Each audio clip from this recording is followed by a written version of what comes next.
আজকের থেকে 4 বছর আগে যখন বলেছিলাম এই দেশে জঙ্গিবাদের বীজ বপন করা হয়েছে, ওরা চুপ করে বসে থাকবে না, ওরা মরণ আঘাত করবে।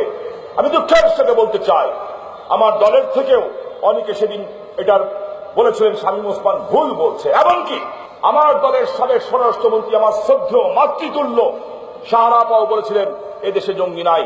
আমি বলেছিলাম আছে, আছে। ওরা কাপুরুষ, ওরা জনগণের ভোটে ক্ষমতায় আসতে পারবে না। যারা মা বোনের সম্মান দেয়, যারা ইসলামের নাম করে মসজিদে মানুষ মারে, তারা মুসলমানও না, মানুষও না, ওরা ইবলীসের সন্তান, ওরা শয়তানের বংশধর। কোরআনের কোথায় লেখা আছে যে মানুষ হত্যা করা যাবে? সূরা আল মায়েদাতে আল্লাহ পরিষ্কার ভাবে বলছেন, কেউ যদি বিনা কারণে বিনা অপরাধে একটা মানুষ হত্যা করলো, সে সারা পৃথিবীর সকল মানুষকে যেন হত্যা করলো। এইটা আমার ইসলাম বলে। আমার ইসলাম বলে কেউ যদি একটা মানুষকে রক্ষা করলো, সে যেন সারা পৃথিবীর সকল মানুষকে রক্ষা করলো। তাহলে এই বোম ব্লাস্ট যারা করছে, যারা মানুষের উপরে হামলা করছে, এই পুলিশ অফিসার কি মুসলমান না? এই র্যাবের এডিজি সাহেব কি মুসলমান না? ছাত্রলীগের যে ছেলে মারা গেল সে কি মুসলমান না? হলিউডে গুলশানে যারা নিহত হয়েছেন তারা কি মুসলমান না?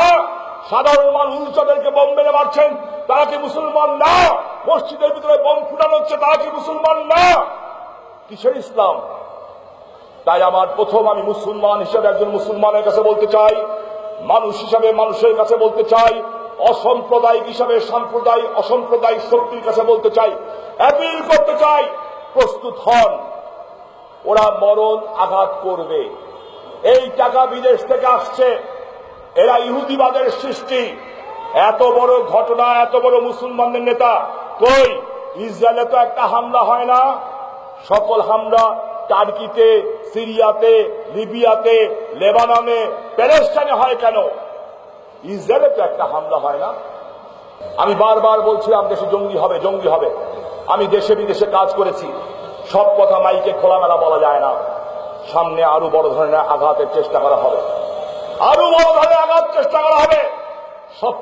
সবচেয়ে বড় আঘাতের টার্গেট হচ্ছেন একজন মানুষ, শুধু একজন।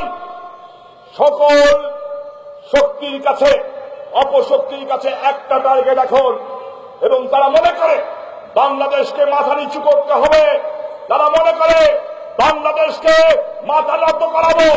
একটা মানুষকে টার্গেট করেছে তারা, আর সেই মানুষটি হল জাতির জনকের সুযোগ্য কন্যা জননেত্রী শেখ হাসিনা। শেখ হাসিনাকে হত্যার পরিকল্পনা পর্যন্ত আজকে করা হচ্ছে।